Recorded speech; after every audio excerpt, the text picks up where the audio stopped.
Hello everyone, আমার একটি নতুন মিনি ব্লগে সবাইকে স্বাগত। আজ তোমাদের সাথে শেয়ার করব খাসি মাংসের ঝোল বা মটন কারি। প্রথমে মটনে নুন, হলুদ, লঙ্কা গুঁড়ো, লেবুর রস, সর্ষের তেল মাখিয়ে রেখে দিলাম 30 মিনিট। আর সেই সময়ে অন্যান্য আয়োজনগুলো সেরে নেব। বড় বড় করে আলু কেটে ভেজে নিলাম। মশলার জন্য নিলাম পেঁয়াজ কুচি, আদা রসুন বাটা, আর নিলাম কিছুটা ধনেপাতা ও টমেটো। এবার কড়াইয়ে তেল গরম হলে দিলাম শুকনো লঙ্কা, গোটা জিরে, গোটা গরম মশলা কিছু স্বল্প সময়ের জন্য ভেজে নিলাম। তারপর দিলাম কোচানো পেঁয়াজ কিছুক্ষণ ভাজা ভাজা হয়ে এলে তারপরে দিলাম আদা রসুনের বাটা। তারপর টমেটো, ধনেপাতা দিয়ে ভালো করে কষিয়ে নেব কিছুক্ষণ। আর দেব একে একে নুন, হলুদ, গুঁড়ো লঙ্কা এবং সামান্য পরিমাণ চিনি। আর তারপর দিয়ে দিব ম্যারিনেট করে রাখা মাংস আর আলু।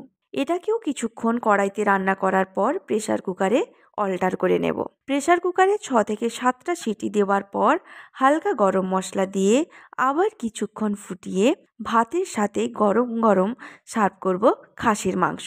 শীতের দুপুরে ধোঁয়া ওঠা ভাতে ঝাল ঝাল খাসির মাংস খেতে তোমাদের কেমন লাগে কমেন্টে অবশ্যই জানিও।